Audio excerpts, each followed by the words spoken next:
So hello dear student, কেমন আছো? I hope প্রত্যেকে শুধু ভালো নয়, ভীষণ ভালো আছো। স্ক্রিনের উপর একটা কোশ্চেন আছে। প্রশ্নটা কি? এক্স ওয়াই জেড ত্রিভুজের ওয়াই কোণটি সমকোণ। সাপোজ আমি একটা ত্রিভুজ অঙ্কন করলাম, ঠিক আছে? কি বলে দিয়েছে? ওয়াইটা হচ্ছে সমকোণ, তাহলে এখানে এক্স ওয়াই আর এটা হচ্ছে জেড। বেশ, এবারে কি কি বলে দিয়েছে দেখো। এক্স ওয়াই ইকুয়াল টু 2√6, মানে এক্স ওয়াই এর ভ্যালু হচ্ছে 2√6। বেশ, আর কি আছে?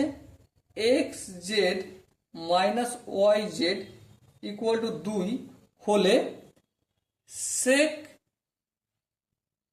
এক্স প্লাস ট্যান এক্স এর মানটা কত আমাকে বের করতে হবে। দেখো, এক্স কোণের সাপেক্ষে এটা এক্স কোণ, হ্যাঁ। এর কোণের সাপেক্ষে লম্ব নিশ্চয়ই এটা হবে, এটা লম্ব, হ্যাঁ। এটা কি? ভূমি। আর 90 ডিগ্রির অপোজিটটা সবসময় অতিভুজ হয়, হ্যাঁ। তাহলে সেক থিটা মানে কি? অতিভুজ বাই ভূমি। কিশোর বাবু, ভূমি অতি, কস থিটা মানে ভূমি বাই অতিভুজ। তাহলে এখানে কি হয়ে যাবে? অতিভুজ বাই ভূমি। অতিভুজ কি এখানে? এক্স বাই জেড, আর ভূমি কি? X y. আর একটা লম্ব লিখেছি এখানে, এটা তো ভূমি হবে, ঠিক আছে? ভূমি কি? X y. চলো এই এক্স ওয়াই লিখলাম। ট্যান এক্স মানে কি? ট্যান এক্স মানে লম্ব বাই ভূমি। লম্ব এখানে কি আছে? ওয়াই জেড, আর ভূমি কি আছে? X y. সো দেখো, এক্স ওয়াই আর এখানে এক্স ওয়াই, লসাগু এক্স ওয়াই হবে।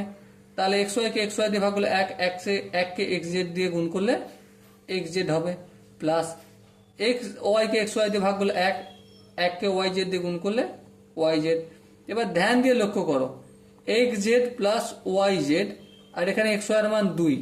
তাহলে দেখো, এখানে কি x Z plus Y z এর ভ্যালু দিয়েছে? না। কার দিয়েছে? X z minus y z এর ভ্যালু দিয়েছে। তাহলে এটা কি মান নির্ণয় করা সম্ভব? না, সম্ভব নয়। কখন সম্ভব হতো? যদি আমাকে x Z plus Y z দিত। সো দেখো, এখানে যে 4টে অপশন আছে তার মধ্যে সঠিক মান বলা সম্ভব নয়, ডি অপশনটা সঠিক হবে। ওকে, আই হোপ বুঝতে পেরেছো। কোনো জায়গায় যদি ডাউট থাকে বা কনফিউশন থাকে তাহলে কমেন্ট বক্সে জানাতে হবে। ওকে, সো ডিয়ার স্টুডেন্ট, দেখা হচ্ছে পরবর্তী সেশনে। ততক্ষণ পর্যন্ত ভালো থেকো, সুস্থ থেকো এবং জয় হিন্দ।